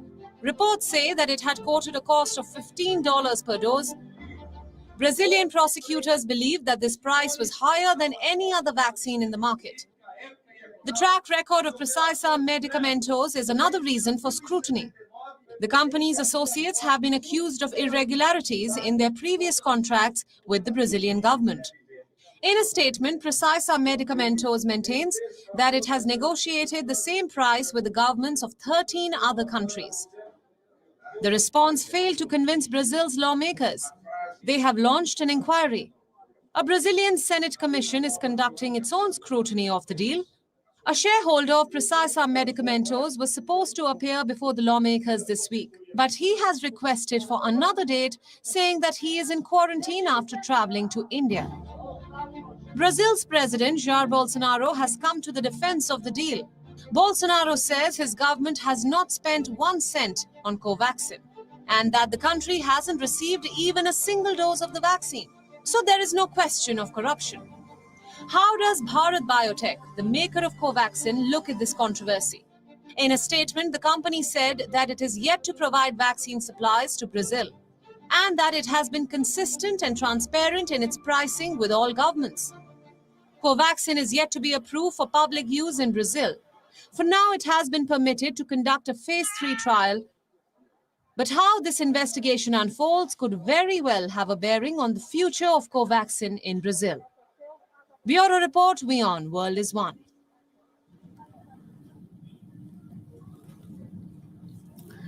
Do you crave a burger every time you see it in an ad? Do you want to order pizza every time TV commercials show you perfectly melted mozzarella pulled between pizza slices? Does the sight of a fried chicken bucket make you hungry? See? That's the whole point of advertisements. They're supposed to influence human behavior, get under your skin, persuade you to buy the product, eat that burger, reach for your phone and order the pizza, the bucket of fried chicken. You may not drive to the nearest food joint and grab a calorie bomb right away, but that image of the thick patty burger will trigger a stimulation in your brain. An expert says you'll start scrying around in your kitchen and you might not even make the link between what you've seen on TV and why you suddenly have a hankering for food.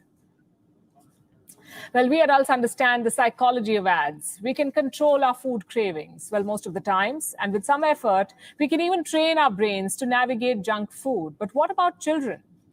How do you stop them from reaching for sugary treats and fattening savories?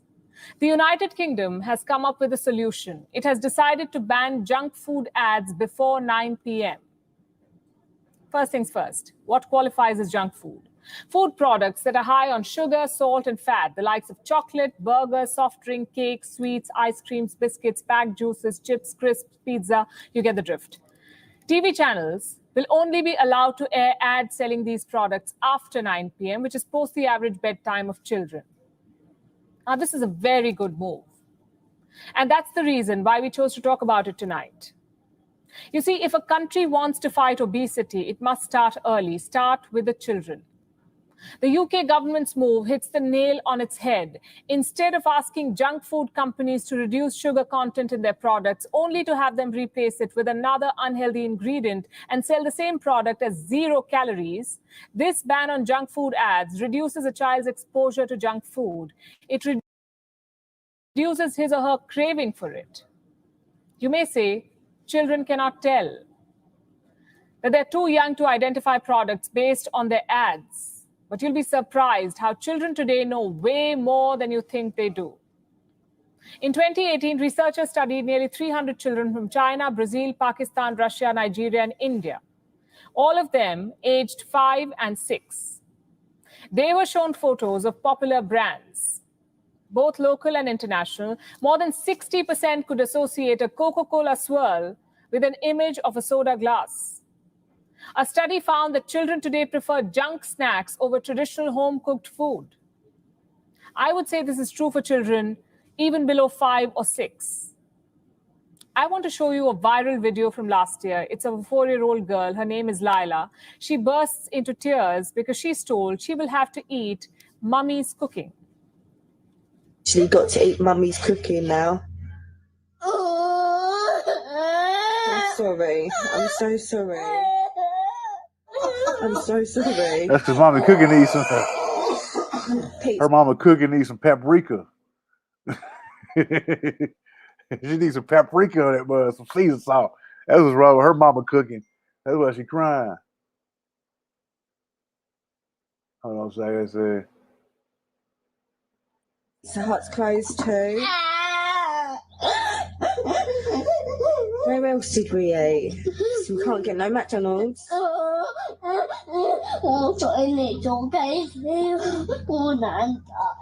know. I'm really sorry. I know, so do I. We could have had one more left. Well, it's an adorable video and it tells a story. There's a reason children as young as 4 today are familiar and addicted to junk. And the reason is targeted advertising, audience-specific ad placement. Allow me to explain. Say I'm a company that sells candies. Then my target audience will be children. So I will try to place my ads in between shows that children watch, in channels that air, say, cartoons and children's shows. And a lot of money goes into this. The University of Connecticut found that food, beverage, and restaurant companies spend almost $14 billion on advertising every year. And this is in the US alone. More than 80% of these ads promote fast food, sugary drinks, candy, and unhealthy snacks. If $14 billion is spent in the US alone, you can imagine what the global sum looks like. A study conducted in the UK found that children were exposed to 15 billion junk food ads online in 2019. 15 billion ads. Let that sink in. Another study conducted in Australia found 30,000 hours of television containing more than 500 hours of food advertising. Now, we all know the link between junk food and obesity. According to the World Health Organization, 340 million children and adolescents between the age of 5 and 19 were overweight or obese. This was as of 2016. The WHO also backs the link between high fat and sugar food and obesity. And I want to remind you that junk and processed food increases the risk of at least 12 types of cancer. In short, junk food ads are carcinogenic, if I'm allowed to put it this way. The question now is, what are we doing about all of this? What are countries doing to keep children away from unhealthy food? Canada, or Quebec, to be specific, has banned all ads during children's programs. Sweden has done the same. Australia, too, is reportedly mulling a similar ban. There are at least 30 countries, including Malaysia, South Korea, and many in Europe, that have set some limit on television advertising to children. What about India? In 2020, India banned junk food ads and its sales in school canteens. And People up got to to think, 50 man. meters What of a happens when school they ban something that you like, man? Let's say the rules will be put to test once the schools reopen. You know We'll what I'm wrap saying? with that, leaving you as always with Gravitas So. Images. Thanks for watching. Have a good weekend. All right, y'all. Yeah, okay. I don't trust that at all. All right, then. Exactly. They want children to be vegetarians, man. Something comes when you eat meat. It gives you a little bit extra hunger. I like saying, I like to have that aggression I get when I eat steak. So, all right, y'all. I gotta go. But thank you so much for kind of hanging out with me. Please, again, subscribe to Miss Hicks' channel, man. Click the link click this link, share this link. If you have multiple channels, please click on them and multiple channels, man, and subscribe. We're trying to get this like to 1,000 subscribers. All right, thank you so much. Peace.